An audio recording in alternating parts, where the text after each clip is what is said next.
और इस बीच एक बड़ी खबर सुप्रीम कोर्ट से आ रही है। रिया चक्रवर्ती की याचिका पर सुप्रीम कोर्ट ने अपने फैसले को सुरक्षित रख लिया है। इस वक्त की बड़ी जानकारी, सुप्रीम कोर्ट को आज रिया चक्रवर्ती की याचिका पर फैसला सुनाना था हियरिंग के बाद, लेकिन बड़ी खबर यह सामने निकल कर आई कि अर्जी पर फैसला सुरक्षित रख लिया है। ज्यादा जानकारी के लिए सीधे रुक कर लेते हैं प्रभाकर मिश्रा, जो कि लगातार नजर बनाए हुए हैं। प्रभाकर, फैसले को सुरक्षित रख लिया है सुप्रीम कोर्ट ने?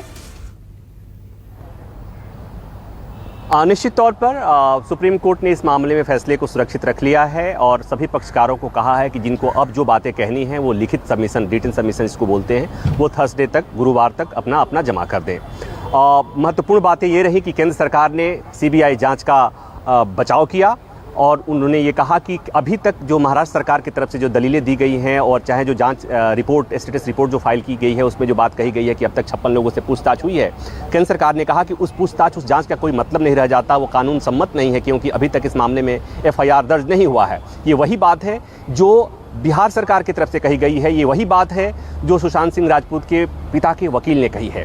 तो ये बातें महत्वपूर्ण हैं। दूसरी बात ये कि जैसा मैंने पहले बताया कि महाराष्ट्र सरकार की तरफ से बार बार ये बातें कही गई कि सीबीआई जांच की जो सिफारिश की गई थी वो भी गलत था और जो केंद्र ने सीबीआई जांच की सिफारिश मान लिया था वो भी गलत है। अभिषेक मनु सिंघवी, जो कि महाराष्ट्र सरकार के वकील हैं, उन्होंने बात कही थी कि जब तक हाईकोर्ट या सुप्रीम कोर्ट किसी मामले की जांच का आदेश नहीं देता है तब तक उस राज्य सरकार की सहमति की ज़रूरत होती है सीबीआई जांच के लिए, और यहाँ पर इसमें ऐसा नहीं हुआ है। तो ये महत्वपूर्ण बिंदु है, महत्वपूर्ण सवाल है।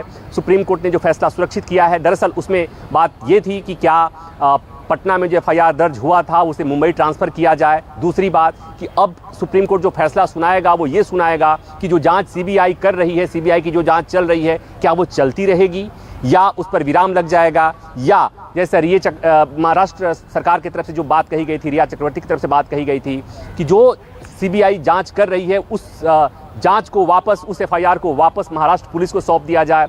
तो ये तमाम पहलू हैं, उस पर कोर्ट अपना फैसला सुनाएगा। उसमें ये भी बातें होंगी कि क्या वाकई बिहार में, पटना में जो FIR दर्ज हुआ था, क्या पटना पुलिस को FIR दर्ज करने का अधिकार था या नहीं था, और दूसरी बात ये कि बिहार सरकार को सीबीआई जांच करने की सिफारिश थी या नहीं थी, का अधिकार था या नहीं था, और तीसरी बात ये कि केंद्र सरकार ने उस सिफारिश को मान लिया है, वो न्याय संगत है या नहीं है, क्या वाकई ये संवैधानिक ढांचे का और संघात्मक व्यवस्था है उसके खिलाफ है। इन तमाम पहलुओं पर सुप्रीम कोर्ट फैसला अपना सुनाएगा। नमस्कार, मैं हूं मानक गुप्ता। अगर आपको हमारा ये वीडियो पसंद आया हो तो इसे लाइक और शेयर जरूर करें, और हाँ, हमें सब्सक्राइब और फॉलो करना ना भूलें ताकि आप देश और दुनिया की कोई खबर मिस ना करें। तो जुड़े रहिए हमारे साथ और देखते रहिए News 24।